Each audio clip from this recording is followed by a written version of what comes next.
So I think I should have done my research before picking the substrate and the types of fish that I was gonna keep. And I'll show you why. Because my tank is just disgusting. Alright, so if you've been following my videos, you know that I have had about 40 something baby Corydoras in here. 4 adult Pepper Corydoras, 1 albino Corydoras, and 2 Pecosmas in the tank. That's all that's in here. Water tests good, everything. But I had all the babies in a breeder box up here. Okay? I since then have put them all in the tank, and I've got about at least 50 little Pepper Corydoras in the tank, ranging from all sizes and everything, along with the adults. Plants are doing good, water tests good, everything. Pump's doing its thing. But if you notice, on everything in my tank, it's covered in brown soot. So when the babies got big enough, like the one I showed you right here, they're all over the place.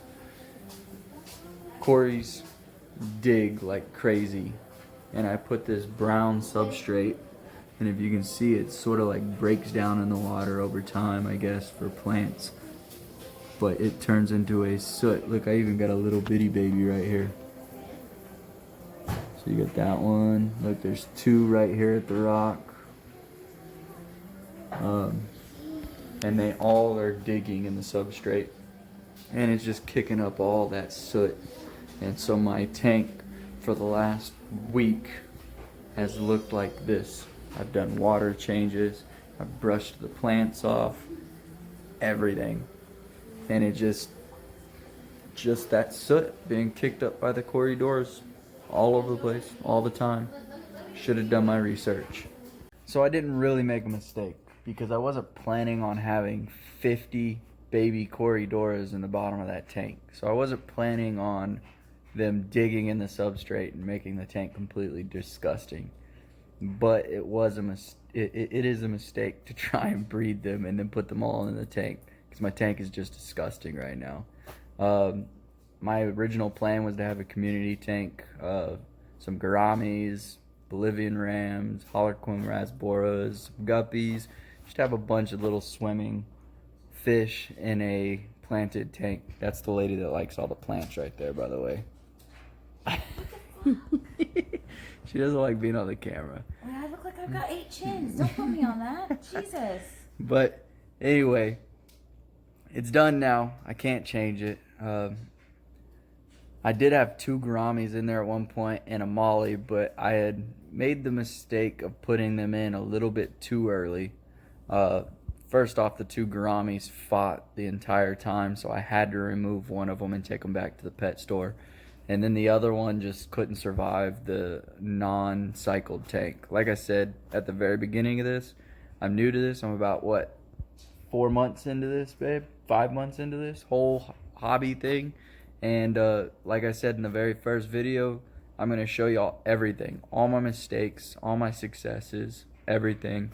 I'm not going to go the route of the community tank in this setup here. When we move, and we are going to move, don't know where yet, I will plan a little bit more according with the substrate. Maybe not as many plants, keep a couple rocks in there, and then actually plan on what types of fish I want to keep in the tank according to the water quality or parameters that I have.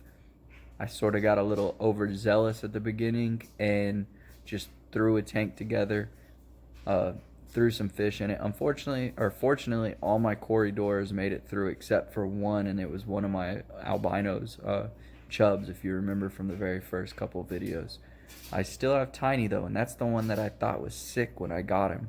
Other than that, the only 3 fish I've had die is 1 gourami, my molly, and my fat albino Corydora. Everything else has survived.